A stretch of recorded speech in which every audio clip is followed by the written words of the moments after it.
Los virus en general, y sobre todo el coronavirus, es un virus que, mejor dicho, son seres, nadie sabe si están vivos o no, que son muy tendientes a mutar, ¿ya? Y esas mutaciones son el gran problema que nos han generado ahora sobre si la vacuna va a hacer efecto, si va a ser más infeccioso, no más infeccioso. Hoy día vamos a hablar del coronavirus. Sí, y es algo que definitivamente sigue ahí presente, muy presente, y tenemos que tener presente que, vale la redundancia, siguen apareciendo cepas nuevas, hay que seguir cuidándonos y justamente tenemos que constantemente estar actualizándonos para poder saber en qué va la situación, ¿no? Porque es muy cambiante y va pasando, esos cambios van pasando muy rápido. Exacto, y justo sobre esos cambios debemos estar muy alertas, pero no con miedo, sino actuar con mucha serenidad Y responsabilidad. y responsabilidad, porque si bien hay muchos países que están vacunando a toda su población, pero no son necesariamente inmunes a las nuevas cepas que están apareciendo, que Así es. ahí tiene, ¿no?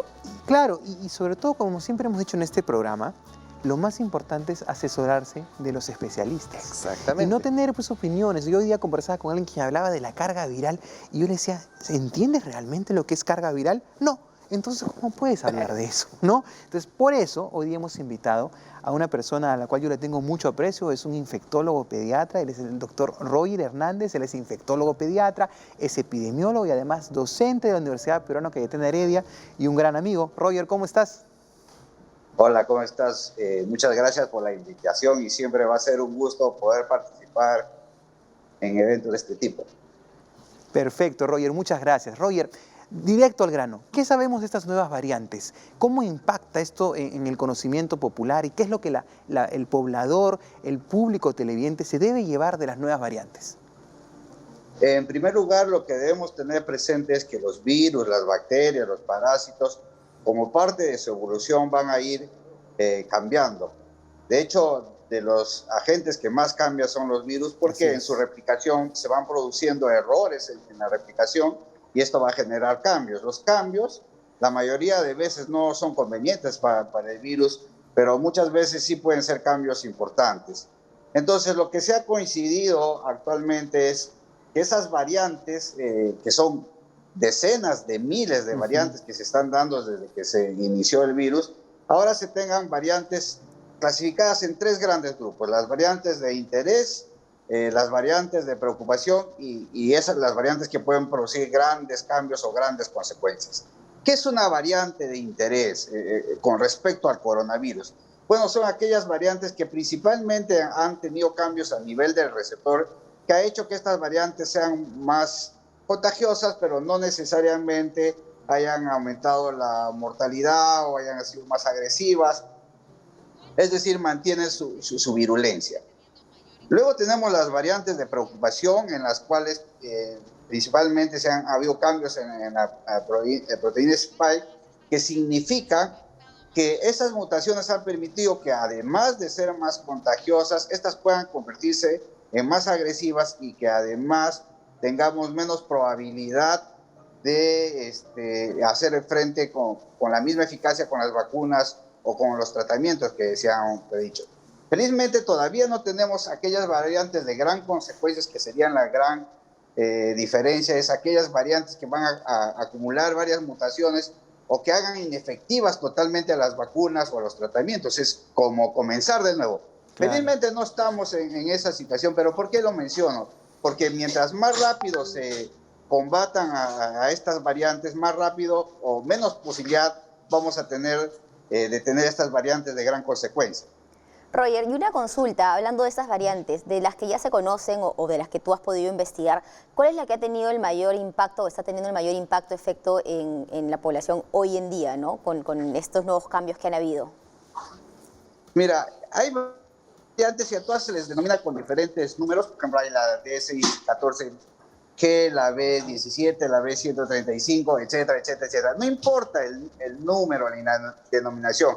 Lo que tiene que quedar como mensaje clave para el paciente es que mientras más rápido hagamos frente a la epidemia, menos chance vamos a darle al virus de que mute y por lo tanto menos posibilidad de que estas variantes se conviertan en un riesgo.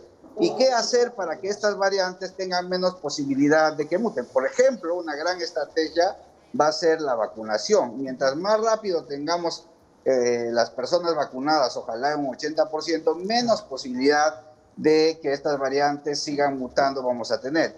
Mientras tanto ello suceda también, mientras menos nos contagiemos, es decir, mantengamos nuestra distancia de 2 metros, mantengamos dos máscaras, porque es lo que necesitamos para estas nuevas variantes, en la medida que nuestras actividades se hagan en el exterior, en la medida que cumplamos todas las medidas que ya se han dicho, distanciamiento, evitar aglomeraciones, lavar manos, vamos a tener más posibilidades de hacer frente a estos números. Actualmente en Perú está circulando la S37 que ustedes han estado manifestando.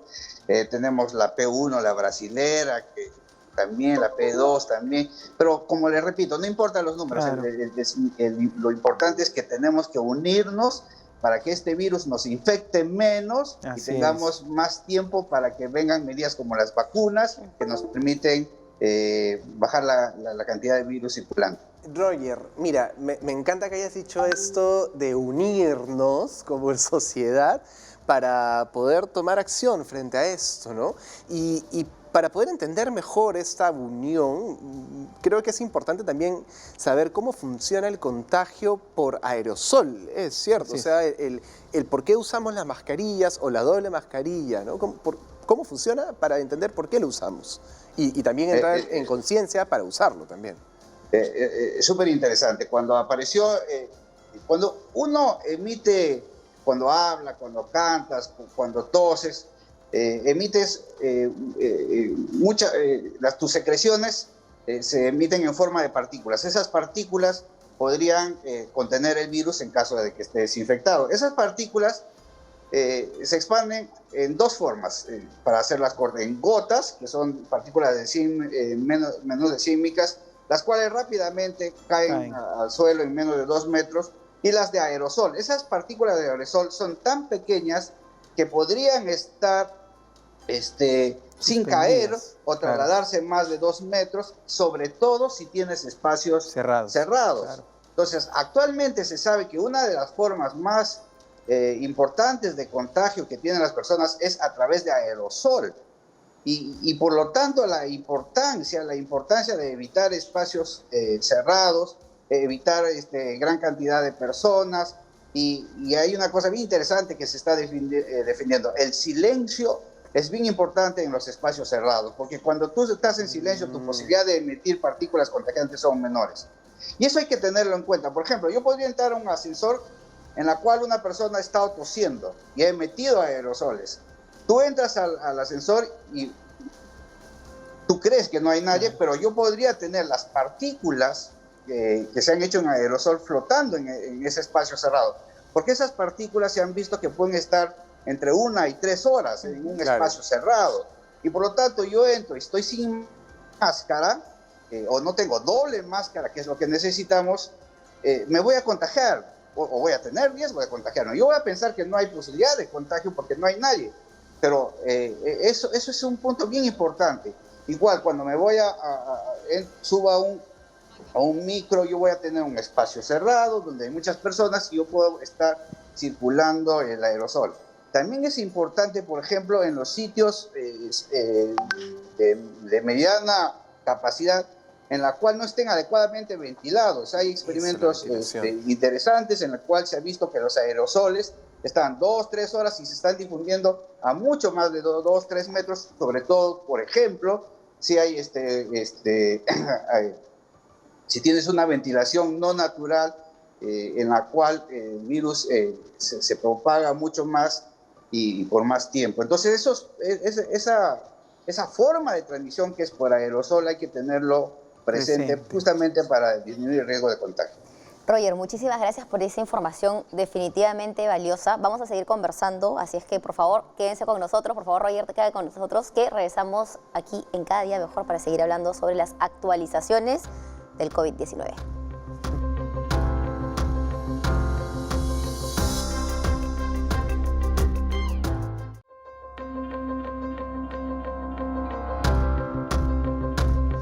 Estamos de vuelta aquí en Cada Día Mejor hablando sobre las actualizaciones del COVID-19 con tanta información súper importante que tiene Roger Hernández con nosotros, que está conectado.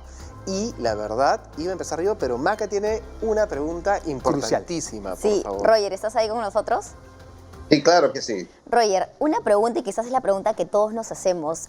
¿Qué es lo que podemos esperar en los siguientes meses, años, en relación al coronavirus? Sí, es una pregunta que todo el mundo nos está haciendo, nos estamos haciendo. Yo creo que el virus ha venido a quedarse.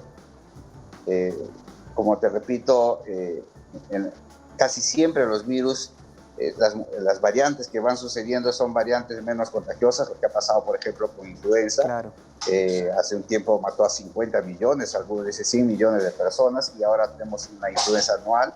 Es probable que eso pase con el virus, pero tenemos que tener presente eso que estaba mencionando, que hay que, en este momento donde hay gran cantidad de infectados, debemos ser conscientes que cada uno debe poner un granito de arena para evitar contagiar, porque le damos chance a que este virus mute antes que la población esté lo suficientemente protegida. Le tenemos que dar tiempo a que la población esté vacunada un 70-80%. Y cuando digo 70-80%, no me estoy refiriendo a Perú, me estoy refiriendo al mundo claro, entero. Claro. Porque si yo estoy vacunado en Perú, en Estados Unidos, bueno, y el África no está vacunada, bueno, sabremos que el África va a estar generando un nuevo virus. que se van a ir de nuevo a todo el mundo. O sea, esto es una cosa que nos ha enseñado. El mundo es uno solo. Así es. Y para hacer frente a las pandemias, a las enfermedades, a las crisis ecológicas, crisis económicas, lo tenemos que hacer conjuntamente. En la medida que no hayamos aprendido que somos solo una humanidad y no somos grupos separados, pues bueno, vamos a poder enfrentar a todos estos riesgos. Entonces, eso es para mí una gran preocupación. Tenemos que, para el África se calcula que para el 2024 va a estar vacunados, y eso implica que ojalá con las nuevas compañías que están fabricando vacunas, y ojalá que se pueda producir en mayor masa para que eso no sea cierto, para que sea mucho más rápido la vacunación mundial. Claro. En ese sentido, como primer intento, se sabe que tenemos que vacunar a los grupos vulnerables, está perfecto, pero también tenemos que saber que nuestros jóvenes, nuestros niños también podrían comportarse como reservorios del virus. Por lo tanto, hay mucho por hacer. El siguiente paso, después de vacunar a los grupos vulnerables, lo cual va a ayudar a que el sistema de salud no esté colapsado, va a ser vacunar a nuestros jóvenes y a adultos. Pero ojo, acá hay unas cosas bien importantes también. Cuando hablamos de las vacunas, tenemos que saber que no solo tenemos que vacunar con coronavirus. Fíjate, el mundo entero, su cobertura para vacunas ha caído totalmente. Claro. Y entonces tenemos ahorita en la puerta del mundo potenciales brotes de sarampión, de difteria, de pertusis. Sarampión, por ejemplo, es una enfermedad que es muy contagiosa, más contagiosa que el coronavirus, y tenemos una población vulnerable. Entonces tenemos que enfocarnos, que este enfoque de atención tiene que ser un enfoque integral para poder hacer frente a este gran problema. Roger, me parece que has tocado un tema que es crucial, ¿no? Que seamos muy conscientes de todo lo que involucra todo el tema del COVID-19, las vacunas, y creo que también hay que pensar un poco en nuestras actitudes, ¿no? Acá hablamos mucho de la responsabilidad individual, entonces me gustaría saber qué recomendaciones das para que las personas ayudemos, como decía hace un rato, a bajar este nivel de contagio para que el virus no mute o no evolucione y no genere más prejuicios hacia el futuro. Y también, de repente, políticas públicas, ¿no? ¿De qué otra manera podríamos hablar? Sí, muy interesante la pregunta, porque nosotros, especialmente culturalmente, los peruanos, muchos de los problemas que tenemos lo hacemos culpable, por ejemplo, a otros grupos como al gobierno. Debemos saber que, por ejemplo, este virus tiene que hacer un trabajo tanto individual como del gobierno. Y trabajo individual es, bueno, ya sabemos, respetar las medidas. Por ahora, nuevamente, a más de 2 metros, evitar espacio cerrado, evitar reuniones que no son estrictamente necesarias, lavado de manos, mantener los 2 metros, mantener las 2 máscaras, evitar sitios conglomerados, visitar espacios abiertos, hacer que nuestras habitaciones sean ventiladas. Pero eso que nosotros decimos lo puede cumplir un porcentaje pequeño de la población. Ya sabemos que gran parte de la cuarentena no ha funcionado porque tenemos una población muy grande que cómo va a mantener espacios cerrados si en mi casa viven 8 o 10 Claro. o tengo una habitación para 4. Entonces eso amerita medidas mucho más grandes de salud, salud pública. Entonces yo tengo que tener, por ejemplo, mis máscaras buenas, las debo regalar. El Estado debería, así como felicitamos la gestión en vacunas, que es un éxito que no podemos dejar de reconocer, también tenemos otras medidas que se tienen que implementar inmediatamente. Nuestros centros de primer nivel de atención tienen que estar mucho ya abiertos y con mucha más capacidad de atención. Debemos tener distribución de máscaras en todo momento. En la parte educativa es súper importante, claro que esto va a ser a mediano plazo. Fíjate, en la parte educativa nos hemos dado cuenta que no necesariamente entre peruanos somos empáticos. Claro. Y entonces es un trabajo que tenemos que tener en el hogar, que los colegios tienen que tener para enseñarnos civismo, empatía, pensar en el bien común, porque solo si hacemos eso vamos a hacer frente a no solo a este problema, sino a todos los problemas. Entonces tenemos que investigar. Fíjate, si ahorita, por ejemplo, las grandes empresas nos quisieran decir, Perú, te damos la patente y produce vacunas, no lo tenemos. ¿Por qué? Porque no hemos producido la suficientemente capacidad de inversión en educación, en investigación. En investigación, Perú es uno de los países que menos invierte. Necesitamos salubristas públicos, más aún cuando estamos actualmente en modo COVID y todos estamos pensando en COVID, pero no nos estamos dando cuenta que ahorita hay pacientes con hipertensión, con diabetes, con cáncer y otras enfermedades crónicas que no están controladas y que ahorita vienen grandes problemas por tener estas infecciones no controladas. Entonces tenemos que hacer una inversión gigantesca, Roger, efectivamente. Claro. Me parece crucial todo lo que acabas de decir, Roger. En verdad creo que ese tema puede ir mucho más lejos de lo que estamos hablando en este momento y te agradezco muchísimo por todas las respuestas que nos has dado. En verdad a mí me ayuda a tener mucha calma y saber cómo actuar hacia el futuro y creo que a los televidentes también. Muchísimas gracias, Roger, por acompañarnos en el programa. Espero que puedas acompañarnos en el futuro también en otro episodio. Gracias, Roger. Gracias, Roger. Muchas gracias por la invitación. Gracias, Roger. Muchísimas gracias. Hasta luego. Que están... Y como dice él, ¿no? Ha venido para quedarse y creo que eso es lo que tenemos que empezar a interiorizar y aceptar, porque muchas personas, incluyéndome, a veces digo, ¿ya cuándo se va a acabar? Yo creo que en realidad tenemos que aprender a convivir con lo que estamos viviendo y entender de que sí, estas medidas quizás duren un par de años más. Mucho tiempo. ¿no? Como un pequeño ser sí, que en verdad no se sabe si es un ser vivo o no, porque nadie sabe si los virus tienen vida. Claro. Esa es una discusión eterna. Ha venido a cambiarnos, ¿no? A enseñarnos tanto, a ser tan doloroso para muchas personas que han perdido sus seres queridos. Pero yo siempre digo que tenemos que tener confianza, sobre todo en la ciencia, ¿no? Y aprovechar estas oportunidades como un reset, ¿no? ¿Qué he hecho para mitigar mi riesgo de que si me enfermo no me va a pasar nada? O voy a tener menos consecuencias, ¿no? Entonces, si no he hecho nada, es momento de hacer algo ahora. Claro. Y empezar de una vez, porque no puedo seguir teniendo hábitos nocivos, etcétera, que hacen que si viene el COVID y me va a llevar de una. Por eso hablamos siempre de prevención, ¿no? Irresponsabilidad. Lo importante que es nosotros generar hábitos que sean saludables, cosa de que si se nos presenta una oportunidad o una ocasión así, entonces estamos un poco más preparados, ¿no? El sistema inmunológico, el dormir bien, la alimentación, el ejercicio, la salud mental y bueno, todo lo que ya conversamos aquí siempre. Efectivamente, entonces ya volvemos. Eso, no se vaya. vaya. Mucho de qué hablar y a mí se me ocurre un montón de cosas, estamos así con todo, así que ya volvemos aquí de Cada Día Mejor. No se vayan, tenemos el último bloque para poder ir cerrando un poco ese tema. Ya volvemos.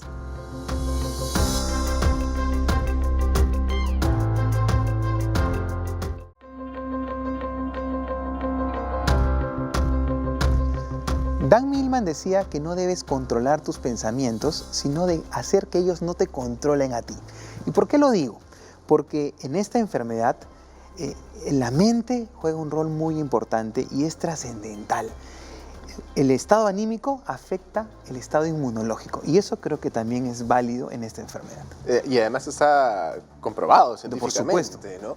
Y otra cosa que me llamó mucho la atención de lo que comentabas en el bloque anterior es sobre cómo ha afectado a la sociedad, al mundo, ¿no? Y viéndolo en nuestra sociedad de repente nacional o de repente de las ciudades principales, cómo el emprendimiento ha surgido, pero con tanta fuerza gracias a lo que ha generado este virus, ¿no? Sí, o sea, definitivamente tenemos que ver la forma en cómo podemos enfrentarlo y de alguna u otra manera seguir adelante, pero lo que mencionaba Roberto, tú de verdad es súper importante en relación al estado anímico y cómo a veces no le damos la importancia que merece, pero definitivamente nuestros sentimientos, nuestras emociones tienen un impacto en nuestro sistema inmunológico e incluso mayor predisposición a que podamos enfermarnos, ¿no? Pero para poder seguir hablando sobre este tema, tenemos una nota con Jorge Tapia, él es director de la Clínica Angloamericana de La Fontana, así que vamos a ver la nota y regresamos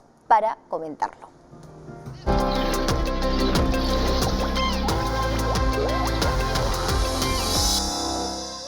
La curva de contagio se va a mantener durante un par de meses porque el porcentaje de adultos mayores que se van a vacunar desde 60 años para arriba es aproximadamente el 12.7% de la población, por lo tanto no es muy significativo. La vacuna nos proporciona seguridad.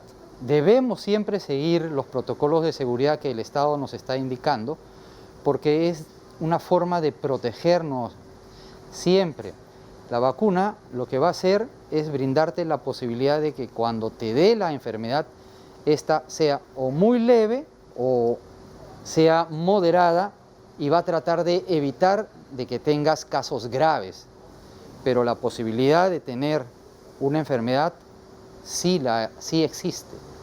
Es posible que exista contagio entre los dos momentos de vacunación, porque el adquirir una inmunidad efectiva demora. Es un proceso lento y progresivo. No es que de la noche a la mañana te pones la vacuna e inmediatamente tienes la inmunidad y vas a tener protección. Eso no es verdad. Lo cierto es de que vas a tener inmunidad, pero va a demorar un tiempo. Es más, después de la segunda dosis, todavía tienes que tener al menos un par de meses para poder decir que tienes un grado suficiente de inmunidad. Es muy importante cuidarse en estos periodos intervacunación. La población de riesgo en términos generales no ha variado. El grupo mayor siempre es la población económicamente activa, o sea, desde los 18 años hasta los 60 años. ¿Ok? Entonces, básicamente no hay mucha variación. De hecho, de que hay algunas cepas que son más incidentes en poblaciones más jóvenes que en adultos, pero al final y al cabo, la curva sigue siendo parecida. Hay ciertas variaciones, pero no influye demasiado. Bueno, las medidas de bioseguridad son las que estamos escuchando desde el principio. Distanciamiento social, 1,5 metros a 2,5 metros. Número 2, lavarse las manos constantemente con agua y jabón y utilizar tu alcohol. Siempre debes de protegerte con una máscara y encima de esa máscara colocarte de esta manera la segunda máscara y utilizar tu careta facial. De esta manera vas a proteger a ti y a tu familia, porque acuérdense, si tú te enfermas y llegas a tu casa, vas a contagiar a tu familia y esto se convierte en una enfermedad familiar. Entonces tenemos que cuidarnos todos.